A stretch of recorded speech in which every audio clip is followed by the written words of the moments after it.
골로새서 제1장 24절에서 29절 말씀 한 절씩 교독하겠습니다. 나는 이제 너희를 위하여 받는 괴로움을 기뻐하고 그리스도의 남은 고난을 그의 몸된 교회를 위하여 내 육체에 채우노라.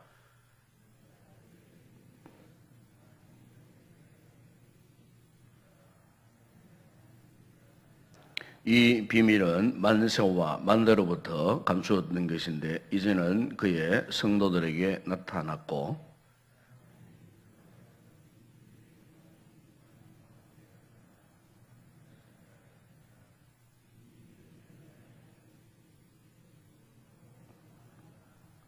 우리가 그를 전파하여 각 사람을 권하고 모든 죄로 각 사람을 가르치면 각 사람을 그리스도 안에서 완전한 자로 세우려 하매니 이를 위하여 나도 내 속에서 능력으로 역사하신 이 역사를 따라 힘을 다하여 수고하노라. 아멘. 우리가 때때로 삶을 살다보게 되면은 한 번씩 후회하는 이런 일들이 있습니다. 되게 보면은 언제 후회를 하게 되느냐 하면은 꼭 내가 해야 할 일을 하지 못했을 때, 마땅히 해야 할 일을 하지 못했을 때에, 그래서 그것을 지나가 버렸을 때에 우리는 후회하게 되는 것을 보게 됩니다. 그렇기 때문에 우리가 삶에 있어서 후회함이 없는 삶을 살기 위해서는 그때마다 우리의 삶에 주어지는 그 어떤 일이든지 그 일을 붙들고 놓치지 말고 최선을 다할 때에 최선을 다한 사람에게는 결코 후회함이 없는 것입니다. 오늘 본문을 보게 되면은 이 본문의 사도 바울이 이 고백하는 것을 보게 되면은 이 바울은 결코 하나님 앞에 후회함이 없는 그런 모습을 지금 우리에게 보여주고 있습니다. 바울은 일평생토록 주의 일을 위해서 끝까지 헌신하고 끝까지 충성했던 그런 인물입니다. 그래서 오늘 본문 25절에도 보게 되면 그가 이런 고백을 하고 있습니다. 내가 교회의 일꾼 된 것은 하나님이 너희를 위하여 내게 주신 직분을 따라 하나님 말씀을 이루려 함이라.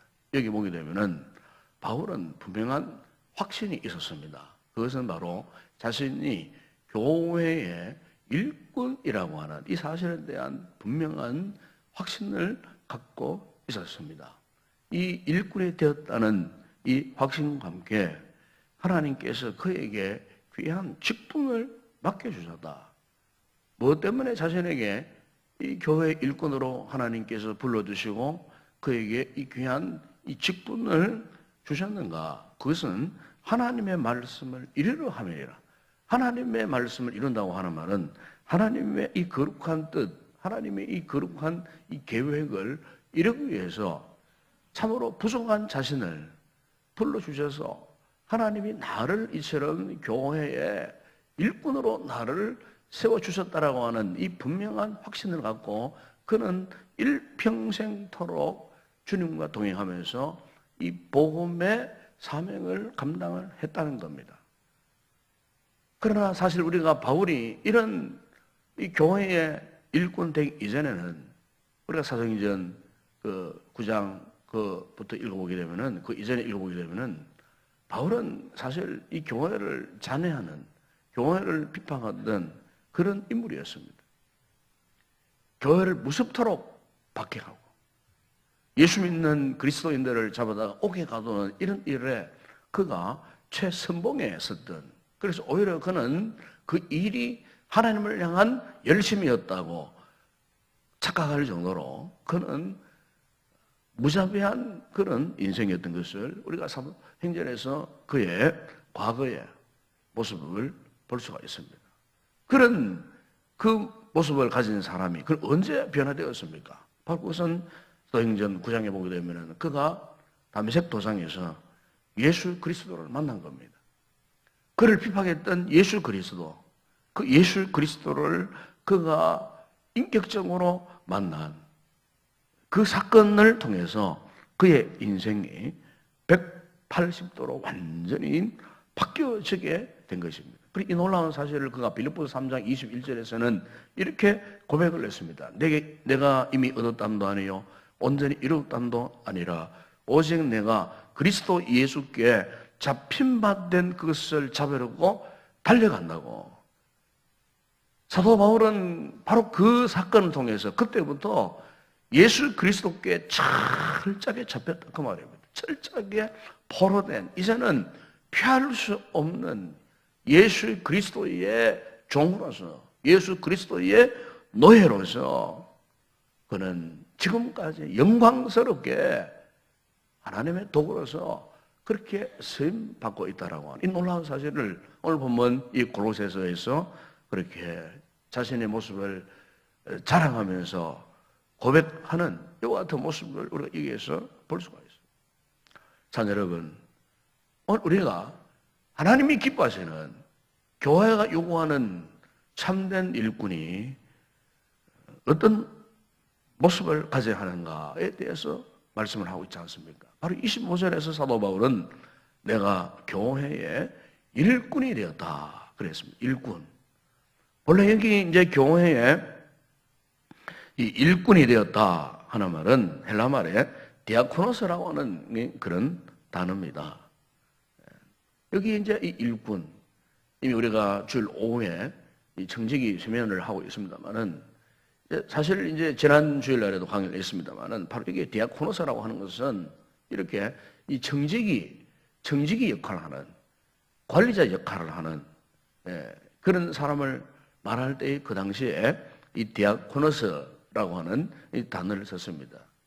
바로 그 사람을 일컬어서 일꾼이라고 그렇게 표현을 한 것입니다. 이것은 그 당시에 이 노예, 종하고는 조금 차원이 다른 신분적 격이 다른 사람이라고 그렇게 말할 수가 있겠습니다.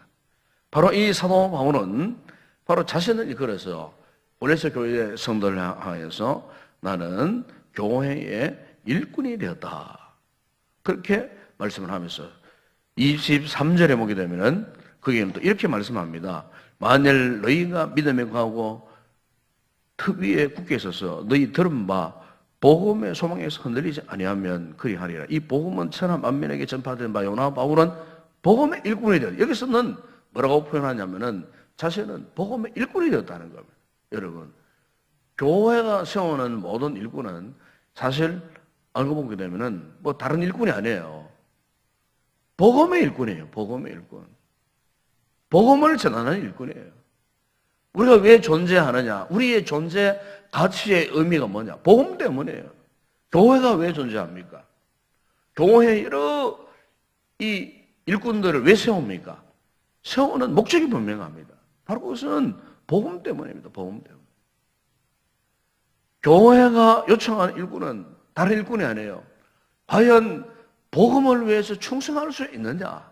복음 때문에 생명도 감수할 수 있는 그런 일꾼. 교회의 모든 직책은 바로 복음 때문이에요. 그래서 그 말을 다른 말로 표현하면은 예수 그리스도의 일꾼. 그것은 복음의 일꾼이라는 그 말입니다. 왜 그렇습니까? 예수님은 복음을 위해서 오신 분이기 때문에 복음 때문에 예수님께서는 자신을 십자가에서 자신의 몸을 던진 분이시기 때문에 교회의 모든 일꾼은 결국 오직 복음을 위해서 오직 복음의 영광을 위해서 충성할 수 있는 그 사람, 바로 그 사람이 하나님이 원하시는 교회의 일꾼이라고 하는 것입니다. 여러분, 오늘 우리 교회가 이제 오늘 주일 2부 난예배 후에는 공동의회를 합니다. 이 교회의 일꾼을 세운 일입니다. 교회에 뭐 다른 중요한 일들이 많이 있지만 무엇보다도 앞으로 하나님 나라를 위해서 수고할 일꾼을 세운다는 것. 그건 정말 중요한 일입니다. 이런 일꾼이 과연 어떤 일꾼을 우리가 세워야 되느냐? 바로 앞으로 복음을 위해서 헌신할 수 있는 그런 일꾼. 그런 가치관을 가지, 그런 인생의 분명한 목적을 가지, 그 일꾼을 세우는 겁니다. 그렇기 때문에 이 교회의 그 모든 직분은요, 계급이 아닙니다. 절대로 계급이 아닙니다. 섬김을 주시는 겁니다. 섬김을 위해서 주신다는 겁니다. 그래서 오늘 보면 여러분 그 25절에 이런 말씀 있지 않습니까?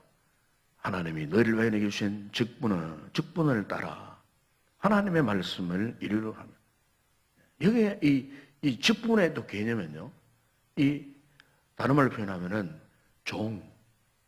종이라는 개념입니다. 본래입니다. 종은 뭡니까? 종은 철저하게 주인을 위해 존재할 뿐이에요. 주인을 숨기는 신분이에요. 어떤 상황 속에서도 주인을 섬기는 거예요. 교회의 모든 직분은 바로 그것입니다. 계급이 아닙니다. 어떤 직위, 우리는 직위라 그러잖아요. 직위. 내가 어떤 직책을 맡아서 어떤 위치에 있느냐, 내가 몇 단계의 위치에 있느냐, 몇 단계 아래에 위치에 있느냐, 이 직위가 아닙니다. 이 교회는 절대로 목사직도 직위가 아니잖아요. 우리 장로님들 계시면 장로님, 장로직도 그렇고 권사직도 그렇고 이 교회의 모든 직분은 직위가 아닙니다. 교회는 섬기는 겁니다. 섬기는 겁니다. 즉 종으로서, 노예로서 그리스도의 복음을 위해서 우리는 철저하게 섬기는 겁니다. 우리가 이 교회 역사 가운데 중세 교회사를 보게 되면 중세 교회가 약 거의 뭐 300~400년 정도 이어졌는데요. 이 중세 이 교회가 왜 타락했느냐? 타락한 이유가 있습니다. 교회의 이 섬김의 이 직책을 잊어버렸기 때문입니다. 그래서 교회가 세상 정부를 지배하고 세상 정부를 다스리고 교회가 세상의 군왕들을 좌지우지하고 정치와 이 종교가 분리되지 못하고 오히려 종교가 정치 위에 서고 나라 위에 한 국가 위에 한 군왕 위에 서가지고 이 교회가 제대로 섬김을 다하지 못하고 오히려 이 교회가 지배함으로써 교회가 이 세상적으로 완전히 타락해버렸을 때에 이 중세교회가 완전히 타락해버린 거예요. 여러분 오늘날도 마찬가지입니다. 오늘날도. 여러분 우리 교회 모든 일꾼들이 섬기는 일을 도외시해버리면요 역시 마찬가지입니다. 모든 직분자들이 오히려 하나님께서 우리에게 섬기라고 종처럼 노예처럼 하나님의 나라를 위해서 오직 하나님의 교회를 위해서 섬기라고 이 귀한 직분들을 주셨는데 이 직분의 의미를 가치를 망각해버리고 오히려 이 직분을 가지고 누구를 지배하려고 한다든지 군림한다고 한다든지 하면 바로 그것은 이미 타락한 모습이나 다를 바가 없다는 것입니다. 그래서 오늘 본문에 이 사도 바울은 계속해서 그것을 말씀하지 않습니까? 27절에 보십시오.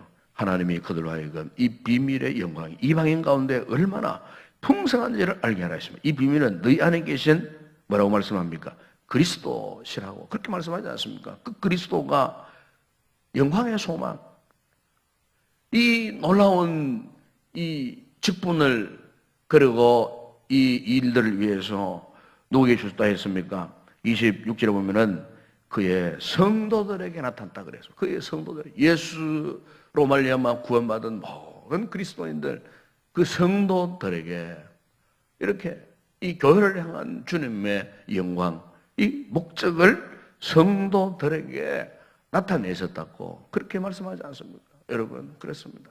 우리가 하나님의 이 교회를 잘 섬기는 비결은요 다른 게 아니에요. 바로 오늘 이 놀라운 이 사실, 이 바울 사도의 이 고백, 이 교회 일꾼의 진정한 의미가 무엇이며 교회의 직분이 가지고 있는 진정 가치가 무엇인가, 이것을 알 때, 철저히 깨달을 때 우리가 하나님 앞에 겸손함으로 하나님 맡겨주신 이 귀한 이 직분들, 이 귀한 사명을 감당하게 되는 줄로 믿습니다. 그래서 사도 바울이 고린도전서 15장 10절에서 그가 고백한 것이 뭡니까? 내가 나 된 것은 하나님의 은혜로 된 것이니 내게 주신 그의 은혜가 헛되지 아니하여 내가 모든 사도보다 그 많이 수고하였으나 내가 한 것이 아니요 오직 나와 함께 하신 하나님의 은혜로라. 하나님의 은혜로. 그렇습니다, 여러분. 교회 모든 우리 직분자들이 잊지 말아야 할 것은 하나님의 은혜로 주어진 겁니다. 하나님. 오늘 우리 교회 공동회를 통해서 일꾼들을 또 세워주실 때, 또 세움 받을 때 여러분 잊지 마시기 바랍니다. 사람이 세우는 것 아닙니다. 사람이 맡기는 일이 아닙니다. 철저하게 하나님의 은혜입니다. 하나님은 세움 받으면은 그보다 더 큰 은혜가, 그보다 더 큰 영광이 또 어디 있겠습니까? 혹 나는 세움 받고 싶었는데 세움하지 못했다. 그것에 대해서도 우리가 전혀 마음에 어떤 꺼리낌이 생긴다든가 마음에 상처가 있으면 안 돼요. 왜요? 역시 그것도 하나님의 은혜예요. 모든 게 하나님의 은혜예요. 이번 기회 안 된다고 뭐 다음 기회 안 된다는 또 일이 어디 있겠습니까? 모든 걸 우리가 하나님의 은혜라고 하는 이 관점에서 생각할 수 있기를 바랍니다. 바로 사도 바울은 그가 교회 일꾼이 되고 이 교회의 이 직분을 맡아서 일평생도록 이 복음을 위해서 마지막 순간까지 그의 생명을 내어 던졌잖아요. 그가 로마에까지 가서 마지막 그가 참수행을 당하고 비참한 상황 속에 빠져있는 그 순간까지도 그가 잊지 않았던 것은 무엇이냐면은 이 모든 일이 나와 함께 하신 하나님의 은혜로라. 하나님의 은혜라고. 하나님의 은혜 역사였다고 고백하는 것을 보게 됩니다. 바로 이런 사람에게 무슨 후회함이 있겠습니까, 여러분? 오늘 바라기는 우리 성도들에게 이와 같은 분명한 믿음의 확신을 갖고 하나님께서 나에게 어떠한 결과를 주시든지 간에 이 모든 것이 다 하나님의 은혜다. 바로 나를 통해서 하나님 나를 위해서 교회를 세우고 교회 일꾼으로 세우시기 위해서 나를 부르셨다라고 하는 이 놀라운 이 사도 이 바울의 이 고백이 오늘 저와 여러분의 고백이 되어져서 우리 교회가 이 좋은 일들을 통해서 교회가 더욱더 영적으로 활성화되어지고 심기일전에서 우리 교회가 이 마지막 시대에 한번 오직 복음의 영광이 하여 온 성도들이 하나 되어서 힘있게 달려가서 이 복음의 사명을 감당하는 그런 아름다운 교회, 건강한 교회, 건강한 믿음의 성도들이 되기를 주의 이름으로 축원합니다. 기도하겠습니다. 우리 아버지 하나님 참으로 감사합니다. 우리 교회를 이처럼 사랑하여 주시고 지금까지도 세우시는 교회의 이런 많은 일꾼들을 통해서 직분자들을 통하여서 섬기고 헌신하며 달려왔습니다. 아버지 하나님 우리 교회를 축복하셔서 오늘 특별히 교회에 또 직분자를 세우는 공동의회를 앞두고 우리가 이미 여러 날 동안 기도로 준비해 왔습니다. 아버지 하나님 믿음으로 영적으로 잘 준비된 우리 성도들을 통하여서 정말 하나님의 은혜를 입었을 때에 그 모든 것이 사람으로 인하여 주어진 것이 아니고 하나님의 은혜로 말미암아 주어졌다는 이 분명한 사실을 확신하고 기쁨으로 하나님 앞에 영광 돌리는 우리 교회가 되어줄 수 있도록 축복하여 주시옵소서. 바울 사도의 이 고백으로 일평생도록 살아갈 때에 우리 또한 바울 사도처럼 한순간도 후회함이 없이 하나님 앞에 마땅히 우리가 해야 할 일, 이 귀한 복음의 사명을 잘 감당했노라고 우리가 스스로 만족하며 하나님 앞에 모든 것이 은혜라고 고백할 수 있는 성숙한 믿음의 삶을 살아가는 복된 성도들 되어줄 수 있도록 축복하여 주시옵소서. 오늘 거룩한 성일 이곳에 올라와 우리가 예배를 드릴 때에 말로 형용할 수 없는 큰 은혜를 우리에게 허락하여 주시옵소서. 하늘의 문들을 활짝 열어주시고 시간마다 말씀의 풍성한 은혜가 임하게 하시고 주일 한 예배와 공동의회와 주일 오예배에 있을 청지기 세미남 외에도 주님 함께 하셔서 오늘 온종일토록 주님으로 말미암아 기쁨을 누리고 행복함을 만끽하는 복된 야로 되어줄 수 있도록 축복하여 주시옵소서. 예수님의 이름으로 기도드리옵나이다. 아멘.